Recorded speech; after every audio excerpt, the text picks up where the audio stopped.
Okey, Assalamualaikum dan salam sejahtera kepada semua penonton-penonton warga Maya di negara kita. Okey, saya memperkenalkan diri saya. Nama saya itu Muhammad Rizwan bin Muhammad Awin, merupakan seorang pelajar daripada Universiti Utara Malaysia. Ini kita akan berforum mengenai keselamatan jalan raya, tanggungjawab siapa. Jadi tanpa melengahkan masa, saya ingin memperkenalkan dua orang panel yang tidak asing lagi, iaitu salah seorangnya panel pertama daripada Polis Diraja Malaysia, iaitu Jabatan Siasatan dan Penguatkuasaan Trafik. Dipersilakan Superintendent Dr. Baki bin Zainal Abidin, Ketua Penolong Pengarah Penguatkuasaan Jabatan Siasatan dan Penguatkuasaan Trafik. Assalamualaikum dan selamat datang, Doktor. Waalaikumsalam warahmatullahi wabarakatuh dan salam sejahtera, salam satu Malaysia. Terima kasih, Doktor. Salam menggapai awan. Okey, yang keduanya, kita menjemput panel kedua iaitu Encik Rashidi bin Ismail, Pegawai Tadbir Cawangan Pencegahan dan Promosi Kesihatan, Bahagian Pencegahan, Perubatan dan Pemulihan.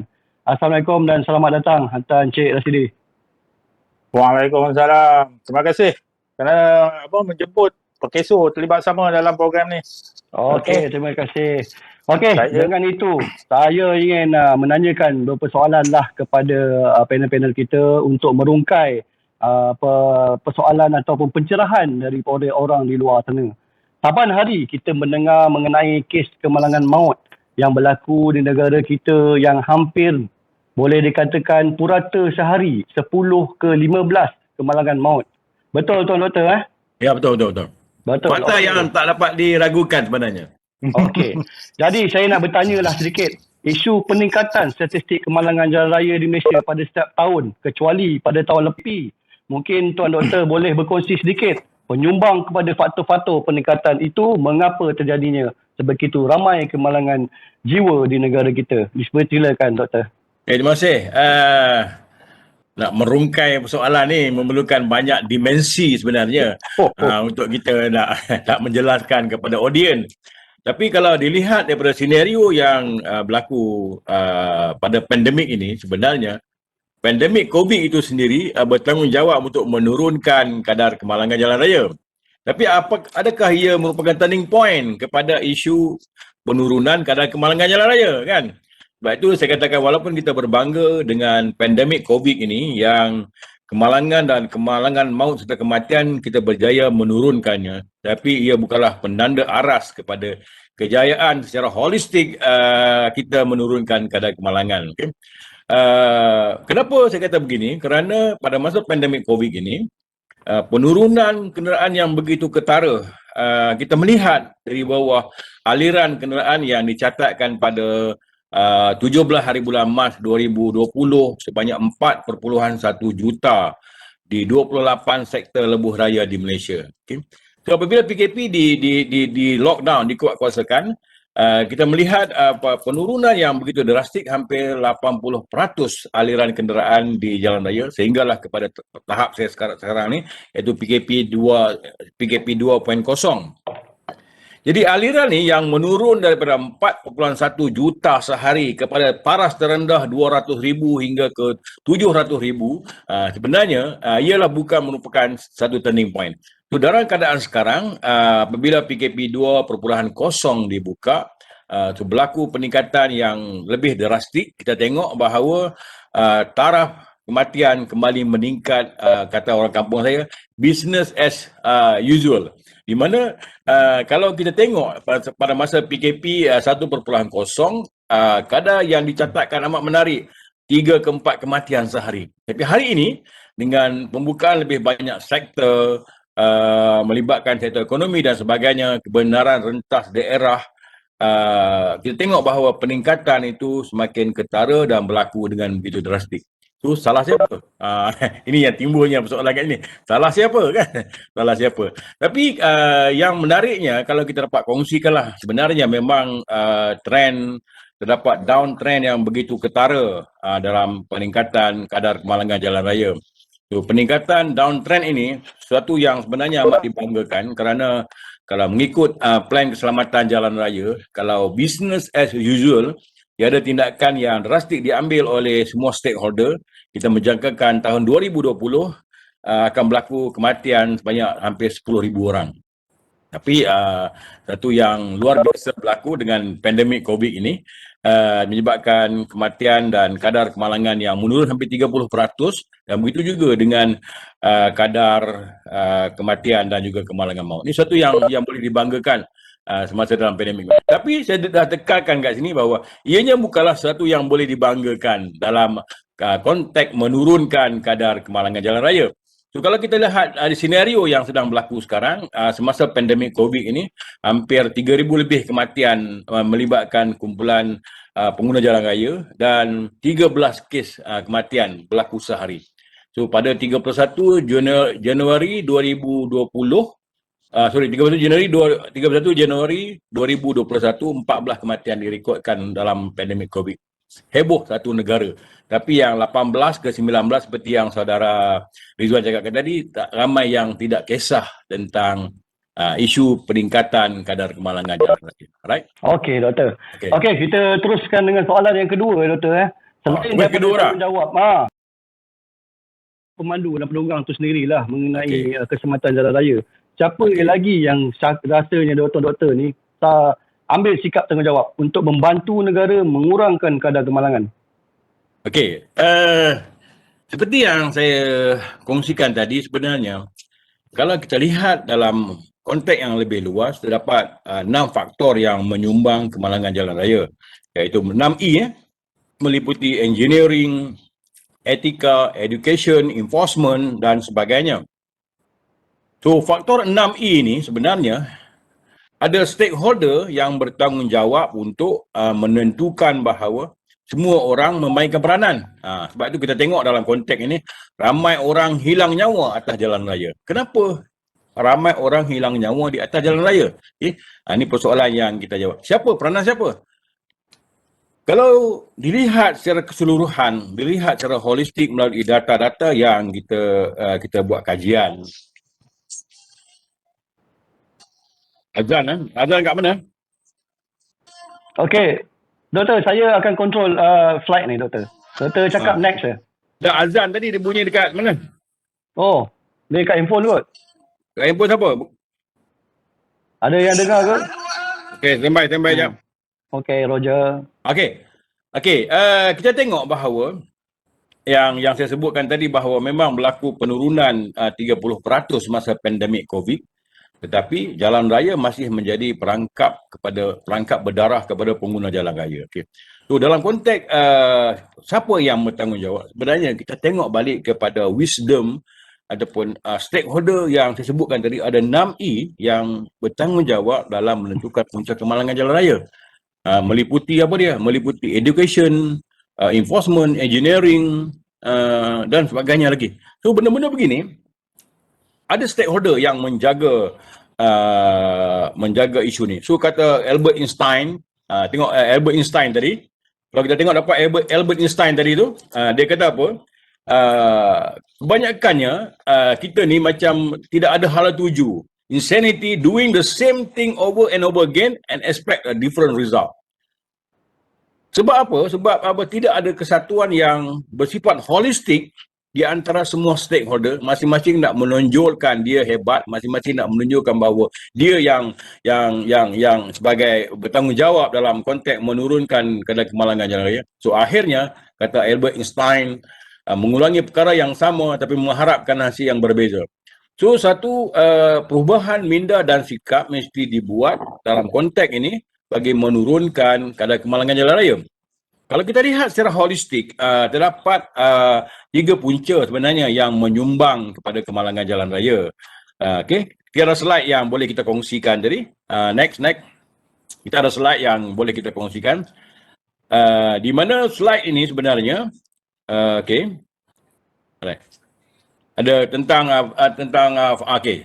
Terdapat 3 slide, terdapat 3 faktor yang sebenarnya menyumbang kepada kemalangan jalan raya. Kecuaian manusia, keadaan jalan dan keadaan kenderaan. Daripada kajian dan statistik yang kita ada sebenarnya menjelaskan bahawa 90% berpunca daripada sikap. Sikap siapa? Sikap kita. Sikap bukan melibatkan orang lain. Okey, kita yang mengawal kenderaan, bukan kenderaan yang mengawal kita. Sebab itu kita tengok bahawa 90% sebenarnya yang menyumbang kepada kemalangan jalan raya didorong oleh faktor sikap. Apakah sikap yang saya maksudkan? Faktor manusia ini. Sikap meliputi tabiat buruk, semua memandu laju, memotong cara berbahaya, memandu melulu, pemandu remaja, mabuk letih, kebolehlihatan yang tidak jelas, dan perlindungan kenderaan yang kadang-kala menyebabkan kesusahan kepada pengguna jalan raya lain. So, kita tengok tadi dalam konteks penguatkuasaan, kalau sebab itulah GSPT kita mengamalkan pendekatan total enforcement. Total enforcement maksudnya tindakan penguatkuasaan secara total. Sebab tu kalau kita berjaya membendung dan mengambil tindakan yang saya sebutkan tadi secara total enforcement, kita mungkin banyak dan boleh membantu menurunkan kadar kemalangan. So hanya 7% saja melibatkan faktor kenderaan. Faktor persekitaran. Faktor persekitaran ditangani oleh stakeholder yang lain.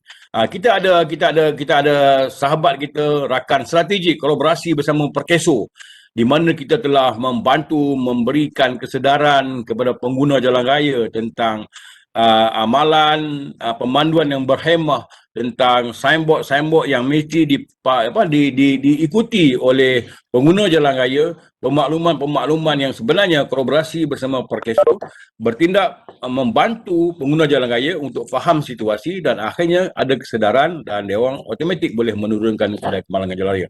Sebab itu kalau kita tengok dalam konteks kolaborasi PDRM dan Perkeso, kita telah berjaya menurunkan kadar kemalangan di kawasan di kawasan black spot yang terpilih seperti di Kuala Muda dan juga di beberapa sektor. Dan saya sebenarnya melihat bahawa apa yang dibuat ini sebenarnya membantu kita dalam menurunkan kadar kemalangan jalan raya.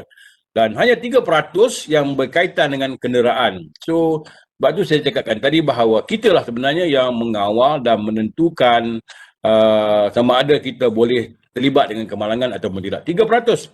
So, kalau kita nak menyalahkan kenderaan, sebenarnya kenderaan telah dibangunkan dengan begitu hebat dengan menggunakan teknologi, contohnya macam Proton X70, teknologi human, artificial intelligence yang dibangunkan bersama dengan Proton, sebenarnya memang amat mustahil untuk kita terlibat dengan kemalangan jalan raya. Sebab tu saya katakan tadi bahawa sebenarnya 90% sikap manusia ataupun faktor manusia yang bertanggungjawab menentukan kemalangan yang berlaku di jalan raya. Okey, Doktor. Seperti yang saya sedia maklum bahawa kemalangan maut ni, jumlah yang penyumbang kepada kemalangan maut adalah penunggang motosikal dan pembonceng motosikal. Okay, betul. Mengapa ini terjadi, Doktor? Kenapa motosikal? Okey, ini soalan yang menarik sebenarnya kan. Soalan yang menarik sebenarnya yang saya rasa dia dari sejak azali Dewi, sebenarnya kita berhadapan dengan satu situasi di mana terdapat hampir 16 juta motosikal yang didaftarkan di Malaysia. 16 juta, bayangkan. Keseluruhan kenderaan 32 juta, 16 jutanya adalah motosikal. Satu jumlah yang cukup besar. Kenapa banyak melibatkan motosikal? Kerana ini merupakan kumpulan yang banyak berada di atas jalan raya. Dan satu perkara yang menarik yang kita nak kongsikan ialah di mana motosikal ini dijadikan race horse. Dijadikan kuda lumba dalam oleh penunggang motosikal ni. So ini telah keluar ataupun telah tersimpang daripada tujuan asas motosikal ni. Ia sebagai kenderaan untuk pengangkutan, bukannya race horse. Sebab itulah apabila kita mengambil tindakan yang drastik kepada penunggang motosikal, kita berjaya menurunkan kadar kemalangan. So setiap tahun carta yang mendahului kematian adalah penunggang motosikal. Dan daripada trend 5 tahun yang lepas, sebenarnya penunggang motosikal menyumbang hampir 64% dan kedudukannya tidak pernah berubah, 64, 65, 66 dan sebagainya. So, kalau kita nak mengawal kemalangan maut, kumpulan ini mesti ditangani dengan lebih berkesan. Bagaimana nak tangani dengan lebih berkesan? Sebab itu saya sebutkan tadi bahawa kolaborasi bersama dengan Perkeso melalui kempen kesedaran dan gaya pemanduan berhemah sebenarnya dapat membantu dan menyedarkan kumpulan sasar supaya mengutamakan keselamatan di jalan raya. Okay? Besar tu. Hampir 64% daripada populasi kematian melibatkan kumpulan motosikal. Suatu yang sebenarnya mesti ditangani bagi menurunkan kadar kemalangan jalan raya di Malaysia. Okey, saya rasa saya menjawab soalan yang dibangkitkan tu. Ada mungkin moderator nak berkongsi pengalaman moderator membantu menguruskan sistem pendataan. Sebenarnya JSPT leading dalam sistem pendataan, the only agency yang mempunyai pendataan yang begitu empirical dan tak boleh dipertikaikan oleh siapa-siapa ialah JSPT. Dan anchor di sebalik tabir tentang kejayaan pendataan ini ialah kita punya moderator yang bertungkus lumus membangunkan IPRS, satu jenama yang sebenarnya membanggakan JSPT dan juga PDRM. Kalau dulu kita bekerja di bawah stand alone melalui server di peringkat daerah dan balai, so hari ini kita bertindak bekerja di atas platform web based di mana data-data daripada Sabah dan Sarawak boleh kita generatekan dan menjadikan laporan yang kita terima, data yang kita kumpul lebih bersifat empirical dan boleh menentukan satu yang sebenarnya berada di landasan yang betul. So tahniahlah kepada moderator yang terlibat bekerja keras membangunkan IPRS KAS. Okey, right. Okey.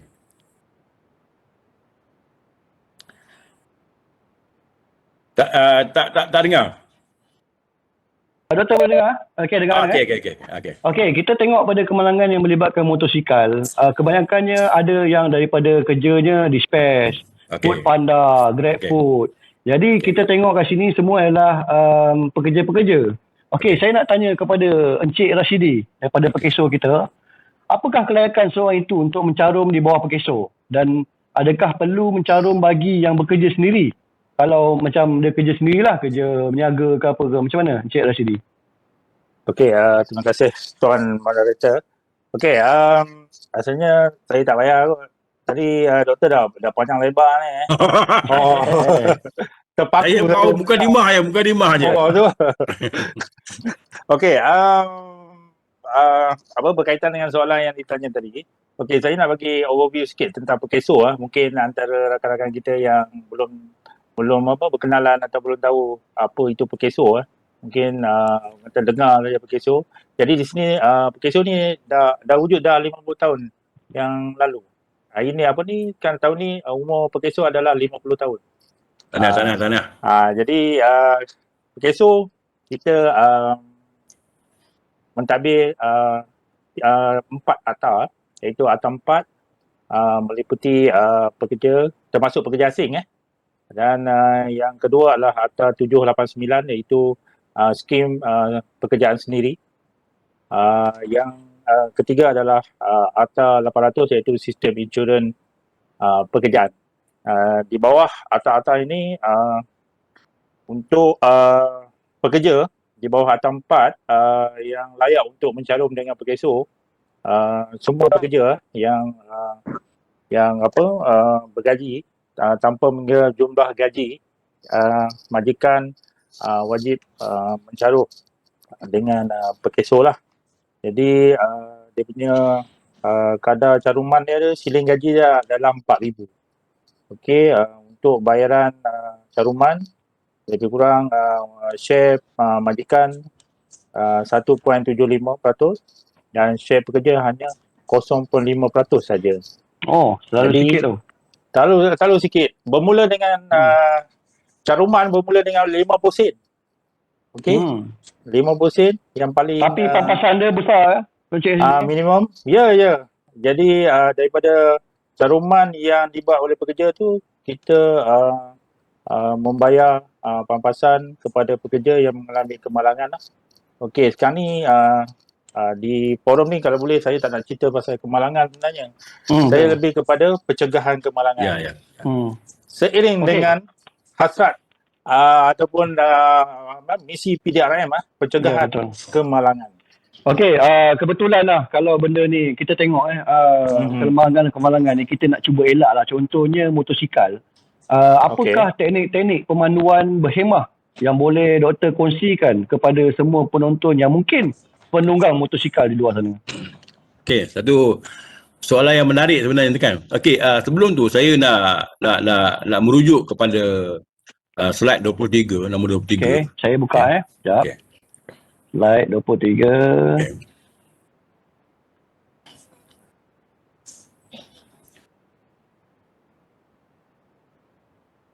Okey. Okey. Nombor 23, ya. Okey. Dah besar kan? Okey. Okey. Okey. Ini kajian yang saya sendiri buat bagi menggambarkan kumpulan sasar yang tadi saudara kita sebutkan tadi. Bagaimana kumpulan sasar ini mesti ditangani. So, semasa pandemik COVID yang hampir 836 sekatan jalan raya didirikan di Malaysia, rentas negeri, rentas daerah tidak dibenarkan sama sekali, kecuali dengan sebab-sebab yang mewajarkan. Apakah isunya dekat sini? Kita tengok bahawa hampir 8,932 kemalangan melibatkan motosikal. Ini semasa pandemik COVID ni. Semasa aliran dikawal sepenuhnya hampir oleh 839 sekatan jalan raya daripada Perlis Padang Besar sampailah ke Lahad Datu Sabah di Kudat. Ini masa PKP tu Ini masa PKP ni. Ini PKP masa PKP yang tak boleh keluar ni, banyak ni. Ya, tuan tengok tuan. Saya nak tunjuk kat tuan ni. So semasa PKP ni, so hampir 3,020 orang penunggang motosikal yang terlibat dengan kemalangan dan mati. Okey.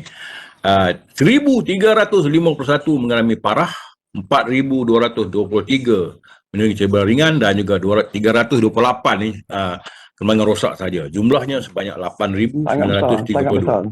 Sangat besar. So, sangat besar. Dan daripada kumpulan yang besar ini, sebenarnya ia menjurus kepada kumpulan umur 16 sampai 35 tahun. Ini merupakan kumpulan yang saya sebutkan sebagai modal insan negara. Kumpulan inilah yang akan bertanggungjawab membantu, menguruskan dan memajukan negara. Tetapi akhirnya tumbang di jalan raya. Kan? Tumbang di jalan raya. So, seperti kita yang saya sebutkan di awal tadi bahawa kesedaran penunggangan motosikal ni sebenarnya amat penting. Sebab motosikal dia tidak ada airbag. Dia tidak ada airbag. Macam kereta ada airbag. Bumbung kiri, kanan, depan, belakang. Motosikal dia stand alone. Dia melanggar orang dia parah, orang langgar dia pun dia parah. Kan? So bagaimana menentukan bahawa kita mampu dan selamat di jalan raya. Sebab tu kita katakan bahawa defensive driving sebenarnya membantu kita untuk kekal selamat di jalan raya. Okey, macam mana yang boleh dikatakan defensive driving tu, Doktor? Apa defensive driving? Macam mana teknik? Defensive driving ni ialah kita mengamalkan gaya permanduan yang dipanggil love. Love. Pernah dengar love? Pernah dengar tak? Love, pernah. Love. Nombor slide nombor 30 kita ada love kat situ. 30. Okey, baik. Love. Saya nak kongsikan love ni sebenarnya inilah merupakan medium yang sebenarnya mampu mampu kita berada selamat di jalan raya ni love. Love. Love kan. Tapi jangan silap tafsir. Kata orang muda love juga. Love itu mengerti itu understand. Apabila yang under itu stand, itu dah love. Itu kata orang muda kan. Itu menyebabkan huru-hara dibuatkan. Tapi dalam konteks pemanduan berhemah, defensive driving ni, love ni sebenarnya ni tajaan perkeso. Perkeso ni taja. Dia membangunkan love ini perkeso kan. Terima kasihlah kerana jadikan modal kepada saya untuk menterjemahkan konsep love. Okay? So, love ni ialah daripada kata kunci L-O-V-E. Love. So, kalau kita menunggang motosikal, kita kena look forward. Kita kena memandang jauh ke hadapan. Tidak boleh pandang 20 meter, tak boleh pandang 200 meter. Kita kena pandang sejauh mata memandang. So, apabila kita memandang sejauh mata memandang, sebenarnya kita telah boleh menjangkakan bahaya yang datang. Bahaya yang datang. Okay? So, bila kita boleh menjangkakan bahaya yang datang, kita dah boleh mengambil langkahan-langkahan yang perlu supaya kita tidak terjebak dengan kemalangan jalan raya. So, yang kedua, kata kunci yang kedua ialah observe. Observation. Kita bukan hanya menumpukan solid kepada pandangan di hadapan. Kena prihatin, kena peka. Di kiri dan kanan ada isyarat lalu lintas. Ada kawasan-kawasan yang menggambarkan keprihatinan. Kita kena ambil kira. Observe. Dan yang kata kunci ketiga ialah visualize. Penglihatan mesti jelas. Contoh bayangkan dalam konteks penglihatan ini, kalau kita menunggang motosikal, menumpukan kepada perkara-perkara lain, dan sekarang ni, saya tengok ramai orang yang menunggang motosikal menggunakan handphone. Menggunakan handphone. Dan ini memang kita tengok kerap berlaku kepada P-hailing yang mengambil barangan perkhidmatan dan akhirnya mereka kerap menggunakan handphone. Saya nak beri amaran kat sini bahawa dengan 3 saat kita melihat kita punya skrin kecil handphone kita tu dan tidak menumpukan kepada pandangan di hadapan dalam tempoh 3 saat, sebenarnya pada kelajuan 90 km sejam kita telah melepasi satu palang bola. Okay. Bayangkan dalam berhadapan dengan hampir 3.7 juta kenderaan sekarang ni, maknanya kita mudah akan terperangkap melanggar ataupun orang langgar kita. Dan yang kata kunci yang keempat ni adalah escape. Escape. Kita kena lari daripada musibah. Kita kena lari daripada bahaya. Bagaimana? Itu yang disebutkan bahawa Allah menggunakan akal fikiran kita yang waras, menggunakan tubuh badan yang sihat dan jangan mengambil risiko. Ada ramai orang, khasnya yang kita kena pasti bahawa tabiat mengambil bahan-bahan yang terlarang. Seperti dadah-dadah sintetik, meliputi syabu, ermin 5, ekstasi, pil kuda dan sebagainya. Semasa memandu tu semasa menunggang dan juga memandu. So apabila kita mengambil bahan-bahan yang terlarang ini, sebenarnya kemampuan otak kita untuk menghantar isyarat selaju 428 km tidak berlaku. Bayangkan. So ini ialah yang menyebabkan puncanya penunggang ataupun pemandu dia gagal mengambil tindakan dan akhirnya terlibat dengan kemalangan. Doktor, boleh ulang semuanya balik? L untuk apa? L untuk look forward. Look forward. Okey. Pandang sejauh mata memandang. Untuk observation. Ya. Okey, visualize. Visual. Penglihatan. Visual. Penglihatan. Okey. Itu saja. Escape. Lari daripada musibah. Itu kita nak klusterkan sebagai penunggang dan juga pemandu yang berhemah dan selamat di jalan raya. Kita kena menanamkan tekad masa kita menghidupkan enjin. Sebenarnya kalau kita menghidupkan enjin, tidak kira motosikal ataupun kereta, kita telah menempah 2 risiko. 2 risiko ni memang akan berlaku kepada penunggang dan juga pemandu kereta. Apa risikonya? Risiko pertama ialah risiko kita langgar orang. Dan risiko kedua ialah orang langgar kita. So, apakah safety device yang terbaik? Duduk rumah. Stay at home. Okey, kita tidak akan terdedah. Sebab tu saya selalu berpesan kepada sahabat-sahabat saya bahawa kalau tidak ada keperluan, duduk di rumah dan jangan sesekali berada di atas jalan raya. Baik, Doktor. Okey, Doktor. Okey, terima kasih, Doktor. Okey, tuan penonton-penonton sekalian, kita tengok ada satu benda yang kita boleh kongsi bersama iaitu di bawah konsep LOVE, look forward, observation dan visualize dan jelas sekali lah escape. Okey, daripada sini saya ingin menunjukkan satu video share dengan semua dan mungkin Doktor boleh bagi sedikit pandangan dari apa yang nak di-sharekan oleh saya. Tunggu sekejap, Doktor ya. Okay. Okey, sekejap.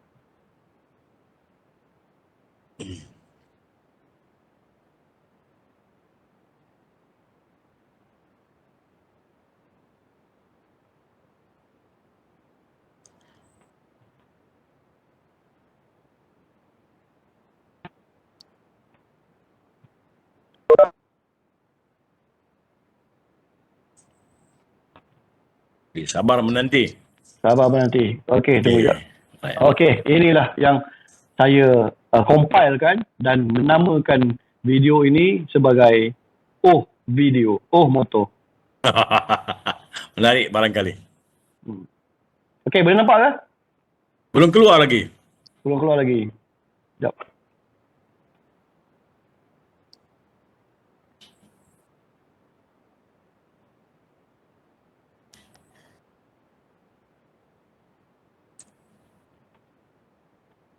Okay, nampak?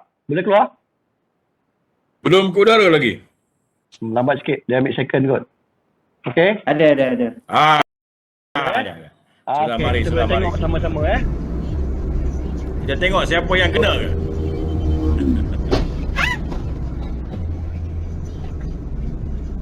因为你想到你不要，你去到外面也是要做。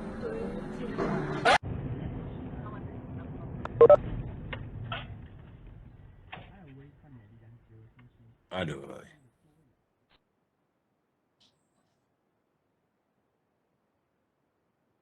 Seseorang yang takkan bagi peluang untuk orang lain. Ya betul PC. Ada lagi dalam WhatsApp kita ni, nama dia Farhana. Dia cakap saya tak ada peluang.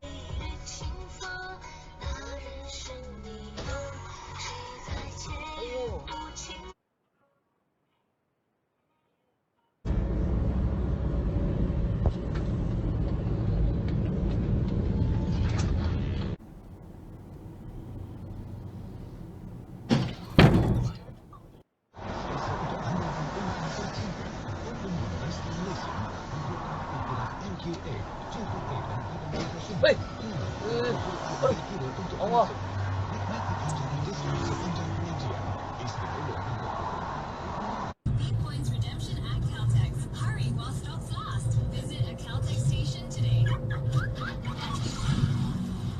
PSG have 376 mohon didakwa di mahkamah kerana menyalahi undang-undang peraturan jalan raya. Dia ingat Okay, doktor.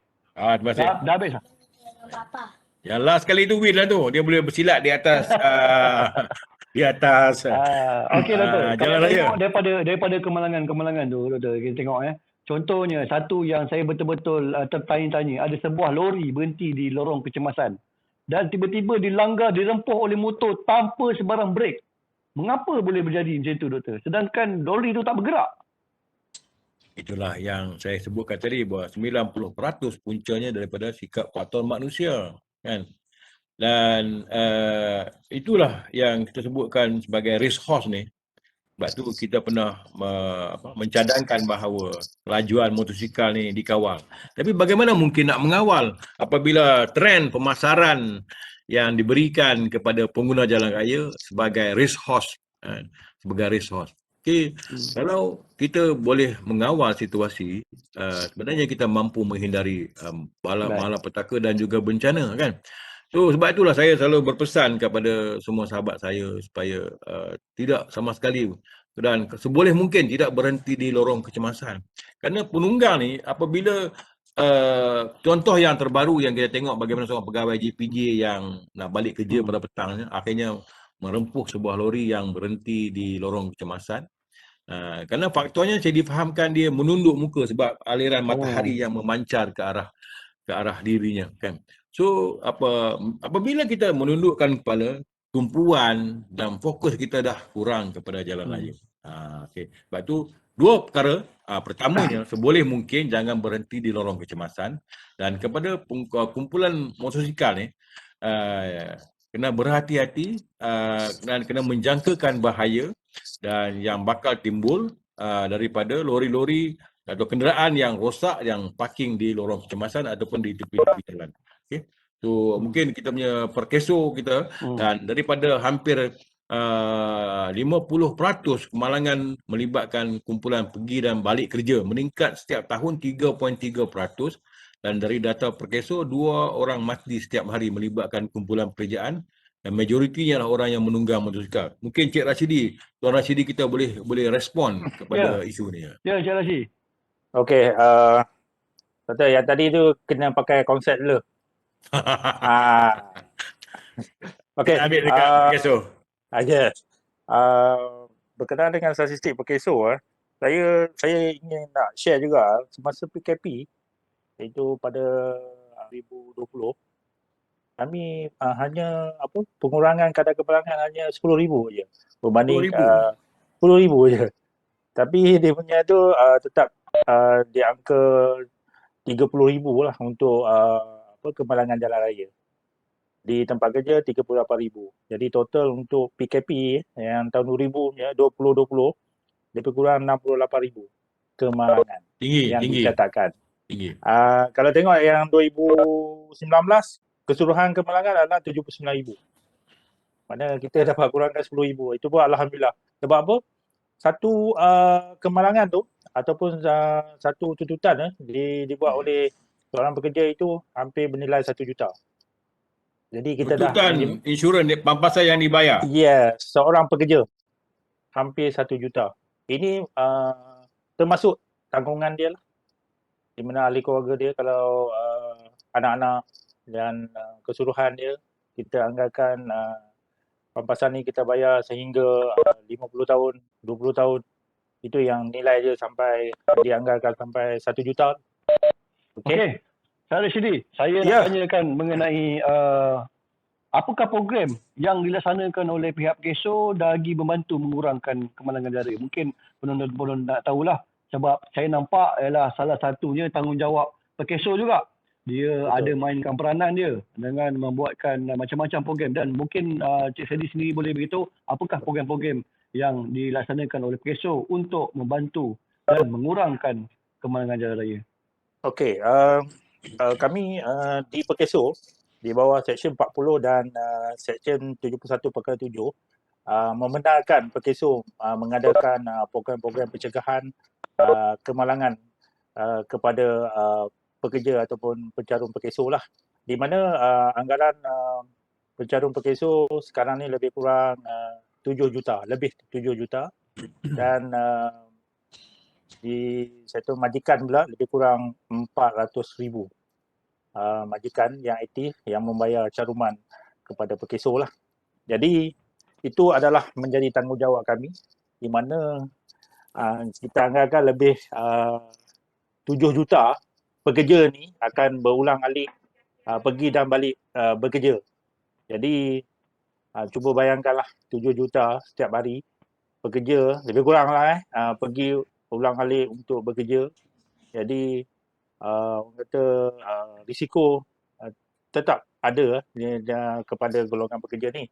Jadi PKSO orang kata committed untuk meningkatkan kesedaran kita berkenaan ke pencegahan kemalangan ni kepada para pekerja kita lah. Jadi antara langkah-langkah yang kita ambil untuk program pencegahan ni mengadakan orang kata program ataupun rakan strategik PKSO untuk menganjurkan program-program pencegahan lah.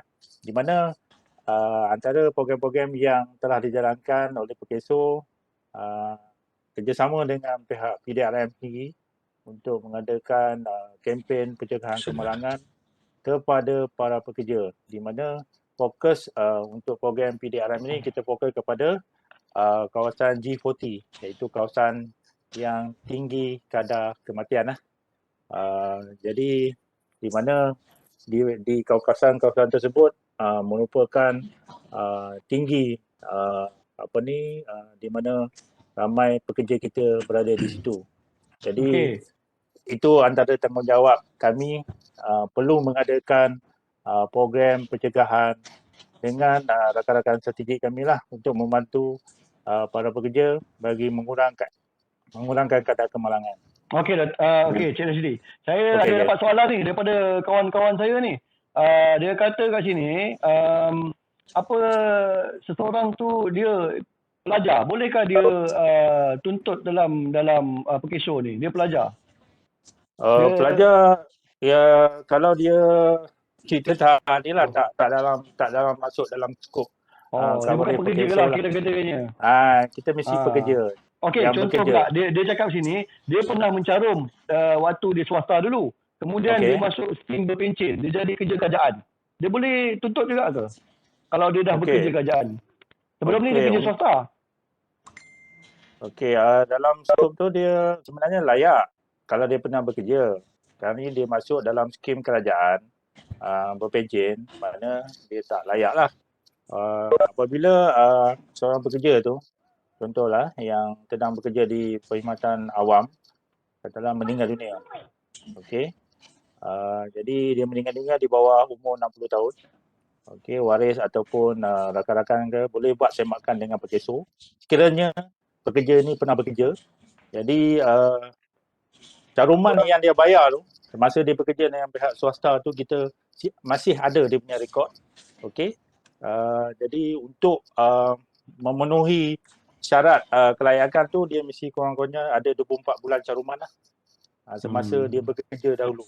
Okey. Okey. Kiranya ada, okey, jadi perkeso akan proses lah tuntutan bagi pekerja yang kata dulu pernah bekerja masa muda tu pernah bekerja sebelum dia mencubur diri dalam sektor awam ke ataupun dengan PDRM sendiri ke. Jadi kita pun ada menerima beberapa kes daripada rakan-rakan kita juga di PDRM ataupun yang Tuan sebut tadi daripada GPJ tadi, itu merupakan salah seorang waris dia penerima lah penerima pampasan. pampasan Dia pernah kerja swasta lah maknanya. Ya.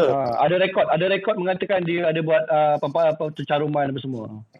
Okey, jadi saya nak menyuruh lah rakan-rakan yang berada di siaran ni, sekiranya ada kawan-kawan ataupun rakan-rakan kita meninggal dunia di umur sebelum 60 tahun dan kita pernah dengar dia pernah bekerja. Jadi boleh pergi ke perkeso berhampiran buat semakan untuk nak tengok kelayakan dia sama ada layak ataupun ada kelayakan di situ. Kami di perkeso ni sentiasa perhatian dan kepada golongan pekerja ni. Kami sentiasa perhatian di mana orang kata kalau tengok tu kami sentiasa mengikuti ataupun melihat siaran arus perdana melalui surat khabar ataupun berita-berita kematian, kemalangan. Kami akan cuba mendapatkan maklumat untuk membantu keluarga ataupun waris untuk memberi pampasan kepada pekerja yang mengalami kemalangan.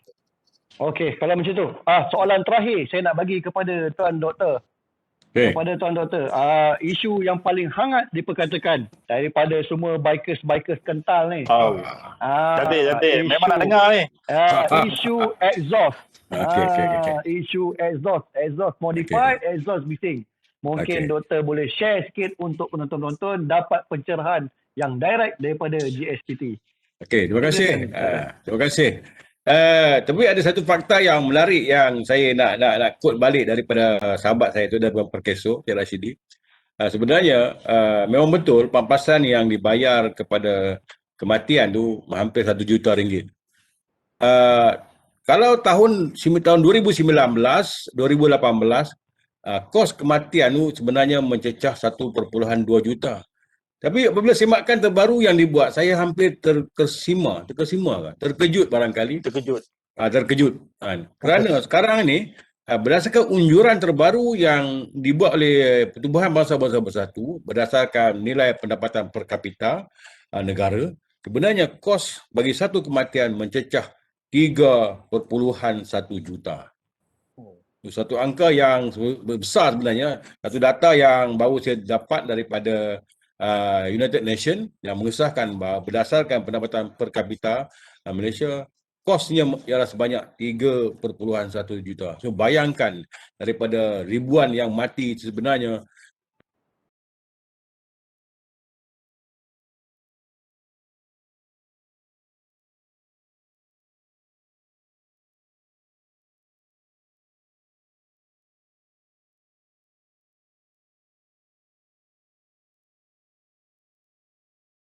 juta. Satu jumlah dan angka yang cukup besar sebenarnya.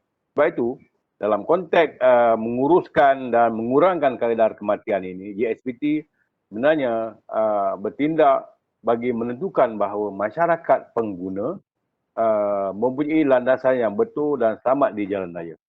Sebab itu, GSPT kita menangani isu-isu daripada isu yang sekecil-kecilnya sampailah ke isu yang besar. Dan salah satu isu yang kecil yang boleh kita kongsikan dalam platform ini ialah isu exhaust bising. Exhaust bising merupakan isu yang benarnya menggusarkan masyarakat. Ianya bukan benda baru. pengubah suaian exhaust bising ini telah pun diwartakan dalam Akta Pengangkutan Jalan tahun 1959 dan dikemas kini pada tahun 87.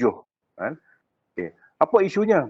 Isunya ialah kerana pengubah suaian yang berlebihan ini menggusarkan masyarakat dan JSPT PDRM prihatin kepada isu keamanan. Okay. Sebab itulah tindakan diambil secara terancang bagi menguruskan kumpulan yang saya sebutkan bahawa kumpulan penunggang-penunggang Tegal ni yang melakukan pengubah suaian yang berlebihan. Okay. Mengganggu ketenteraman, kejiranan, mengganggu ketenteraman pengguna jalan raya. Itulah core kenapa operasi exhaust ni dilancarkan bagi mewujudkan suasana yang aman dan tenteram di kawasan kejiranan dan juga di kawasan di jalan raya. Okay. So, kita bukanlah nak mencari kesalahan sebenarnya. Tapi apabila dalam operasi yang dilancarkan tu kita menemui kesalahan-kesalahan yang kita kena pasti, maka tindakan-tindakan diambil.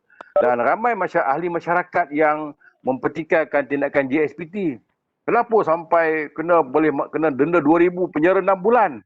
Ini isu yang sebenarnya yang masyarakat tidak jelas tentang hak mereka, hak dari segi hak perundangan. Sebenarnya apabila kes itu dihadapkan ke mahkamah, mahkamah ini magistrate mempunyai budi bicara untuk mengenakan denda di antara 300 hingga RM2,000.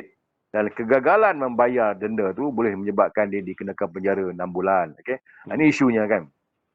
Dan di samping exhaust, ada satu isu yang menarik untuk kita kongsikan tentang isu penunggang-penunggang motosikal ini yang melanggar lampu isyarat merah. Okay? Ini juga isu yang menggusarkan kita kerana ia melibatkan nyawa. Sebab itu pada 15 hari bulan Disember hingga 31 hari bulan Disember 2020, kita telah melancarkan op khas bagi mengesan penunggang-penunggang Tegal ni yang melakukan kesalahan melanggar lampu isyarat merah. Apa hasilnya yang saya nak kongsikan dekat sini?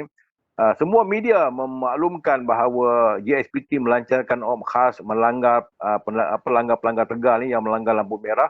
Kita buat operasi diwar-warkan di media massa, di Facebook, di Instagram dan sebagainya. Masyarakat pun tahu. Tapi apakah hasilnya? Saya mengharapkan dengan operasi yang dibuat ini dan hebahan dibuat secara maya ini, kumpulan pengguna akan lebih berhati-hati. Tetapi di akhir sesi, hampir 20,000 saman kita keluarkan kepada penunggang-penunggang motosikal yang masih tegar dan melakukan kesalahan melanggar lampu isyarat merah. Itu maknanya apa? Maknanya dalam konteks ini, sikap sebenarnya memainkan peranan dan sikap ketidakpatuhan itulah sebenarnya yang menjadi core dan intipati kepada JSPT, PDRM untuk mengambil tindakan dengan tujuan bukan untuk menghukum. Falsafah penguatkuasaan kita bukan untuk menghukum. Falsafah penguatkuasaan kita ialah untuk mendidik pengguna jalan raya supaya mereka patuh dan akhirnya mereka selamat di jalan raya. Okay, isu ni. Okay. Dua isu yang saya kongsikan lah dalam konteks masyarakat pengguna motosikal ni. Okey, ekoran daripada exhaust ni doktor, kita tengok ada dua jenis lah. Satunya jenis bising, bunyi perang apa semua. Satu lagi dia exhaust nak bagi cantik je. Adakah dua-dua ni adalah merupakan kesalahan? Di bawah peraturan, di bawah kaedah Akta Pengangkutan Jalan ni, di bawah kaedah ni, dia kesalahan pengubah suaian. Kalau dia melebihi bunyi yang dibenarkan iaitu 92 desibel, ianya telah melanggar peraturan alam sekitar. Sebab itu dalam operasi ini untuk memberikan keadilan kepada pengguna jalan raya, kita bawakan Jabatan Alam Sekitar. Sebab mereka lah yang mempunyai autoriti untuk mengesahkan adakah bunyi bingit ini mengganggu ketenteraman dan memberikan kesan kepada pengguna jalan raya yang lain dan juga memberikan kesan kepada persekitaran. Sebab itu kita bawakan Jabatan Alam Sekitar. So, dalam konteks kita mengambil tindakan pengubah suaian kerana apa? Setiap motosikal yang dipasarkan di pasaran, dia ada satu stiker khas yang dipasang pada exhaust ataupun pada badan motosikal berkenaan mengesahkan bahawa bunyi yang dikeluarkan adalah bunyi yang tidak melebihi spesifikasi motosikal. Ianya diendorsekan oleh Jabatan Alam Sekitar. So, apabila kita tengok bahawa pengubah suaian yang berlebihan dan tidak mengikut standard asal yang dikeluarkan, itulah kesalahan yang kita sebutkan di bawah kaedah pengangkutan jalan ini berlaku. kena melibatkan pengubah suaian. Apakah kesalahannya? Kesalahannya di bawah kaedah 103, kaedah-kaedah kendaraan, pengubah suaian dan pembinaan. Ini yang kita masukkan dekat sini kan. Ini kita nampak dengan jelas exhaust yang berwarna biru, yang dikerumkan dan sebagainya. Padahal exhaust standardnya tidaklah bersifat sedemikian. Sebab tu tindakan diambil kerana melakukan pengubah suaian ke atas struktur asal. Nak ubah boleh tapi dapatkan kebenaran daripada Jabatan Pengurusan Jalan. Tidak menjadi isu. Tapi dalam konteks ini mereka tidak mendapat kelulusan dan melakukan pengubah suaian yang keterlaluan, dan akhirnya melalui pengubah suaian ini mereka membuang silencer yang ada dalam exhaust dan menimbulkan bunyi bingit dan mengganggu ketenteraman masyarakat. Seperti kata yang dihormati Ketua Polis Negara, ramai orang tidak terkesan sebab duduk dalam kejiranan mewah, tinggal di kawasan gated rumah yang berpagar dan dia terjauh daripada hinga-binga masyarakat. Tapi kumpulan-kumpulan yang tinggal di perumahan-perumahan flat-flat ni sebenarnya mereka tertekan.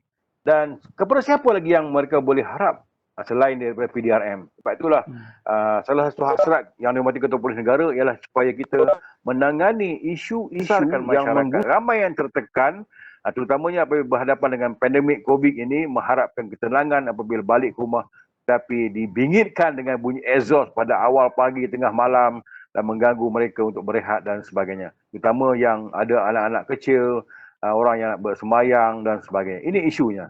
Isu yang menggusarkan masyarakat. Okay? Kita bukan menumpu dan target grup kepada kumpulan motosikal. Kalau nak melihat kepada target grup motosikal, kita ada 16 juta motosikal. Tapi tindakan kita buat mereka hanya sekadar 97,000 motosikal yang kita buat bagi mendapatkan pemeriksaan ke atas motosikal. Okay, itu Okey, Doktor.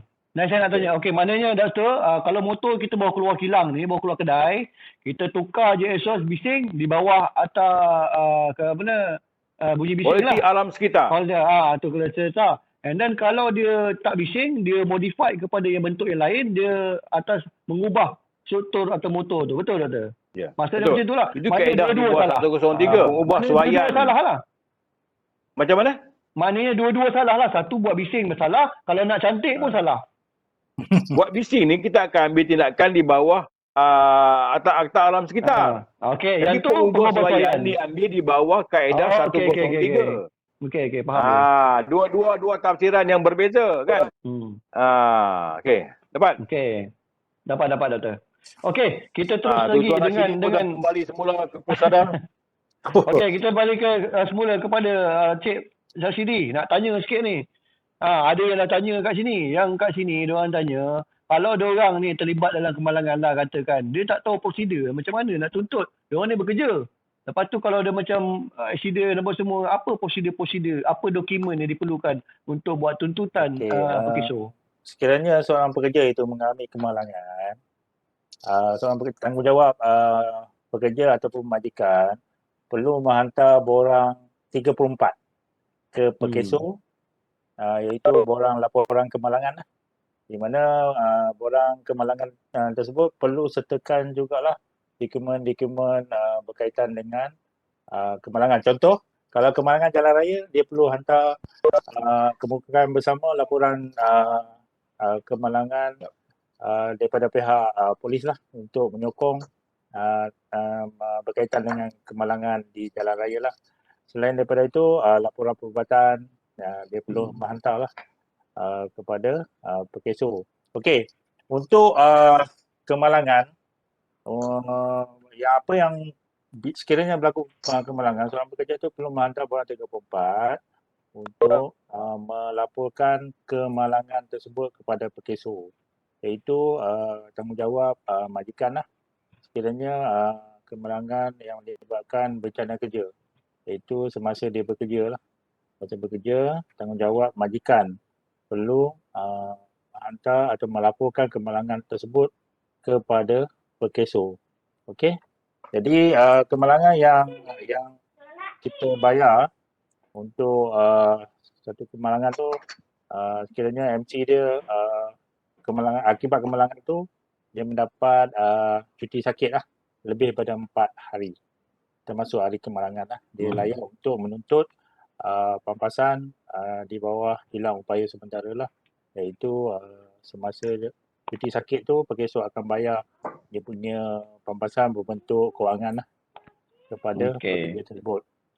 Selepas orang kata cuti sakit tu berakhir, dia ada lagi buat rawatan untuk merawat kecederaan tersebut.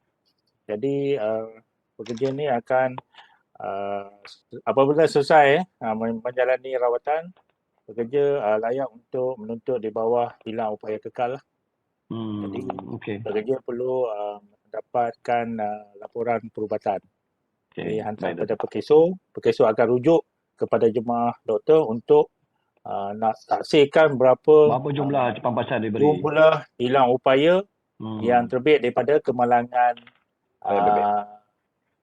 tersebut lah. Biasa yang kat sini yang dia punya melibatkan kewangan yang tinggi, yang besar ni. Bayar pampasan sehingga RM30,000, RM20,000. Dia base pada dia punya kadar caruman dia lah. Okey. Kita dah nampaknya di penghujung forum kita pada malam ini.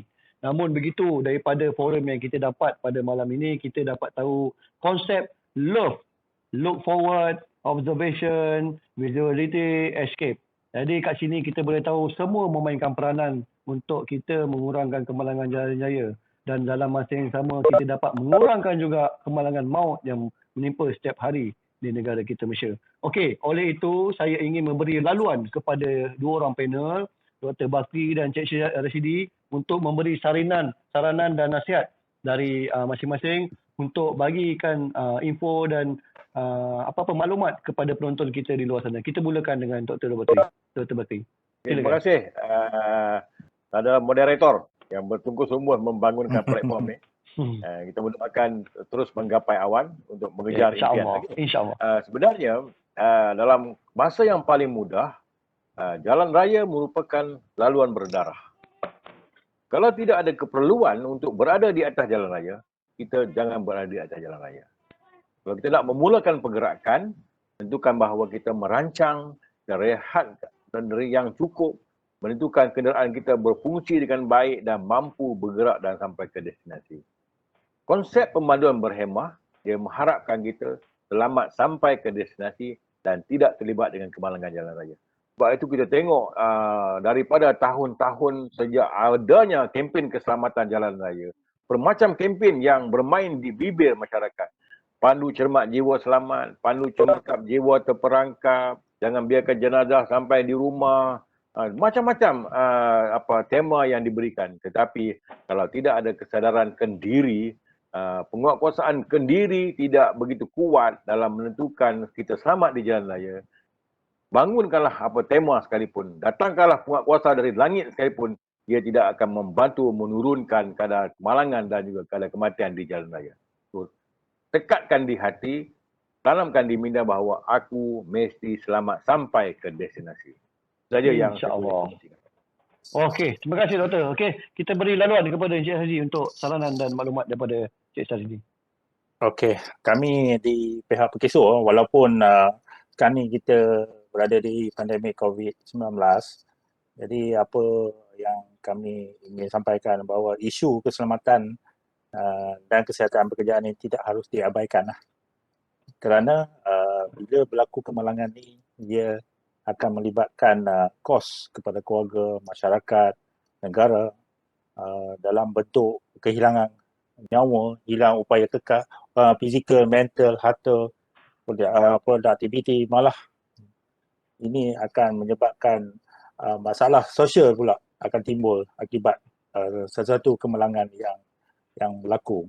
Jadi harapan Pekesok, kami mohon kepada semua pihak yang berkaitan perlu menjalankan peranan masing-masing dalam melaksanakan inisiatif pencegahan kemalangan yang berdasarkan bidang kuasa dan kepakaran masing-masing untuk para pekerja ataupun masyarakat kita di luar sana lah. Jadi jangan meletakkan, kami juga mengharapkan jangan meletakkan orang kata isu-isu pencegahan ni, kemalangan ni kepada pihak satu-satu organisasi. Kita kena berganding bahu kena bersama untuk menyedarkan masyarakat tentang kesedaran pencegahan kemalangan. Jadi kami Perkeso orang kata dengan moto kami Perkeso itu Pratin itu Perkeso. Akhir kalam Vision Zero. Vision Zero. Jangan Jadi habaq itu Perkeso tak payung. Jangan Ya. habaq PRM tak payung. Okey. betul. Jadi kami sentiasa perhatian kepada masyarakat. Jadi kalau tak perhatian bukan Perkeso lah. Okey, Ya, itu dia. Okey. Okey, terima kasih. Jangan habaq dia tak payung. Okey, terima kasih Betul. kepada kedua-dua panel jemputan kami iaitu Tuan Dr. Bakti dan Tuan Cik Rashidi Ismail kerana sudi dalam kita membincangkan forum santai kita isu keselamatan jalan raya. Apa-apa pun saya ingin mengucapkan jutaan terima kasih sekali lagi kepada tuan-tuan dan semua penonton-penonton di luar sana.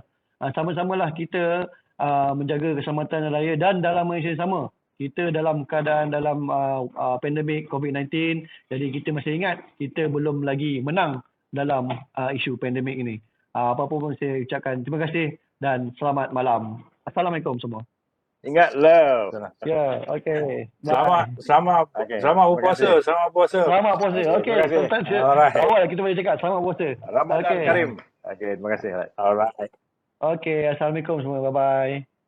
Wassalamualaikum warahmatullahi wabarakatuh.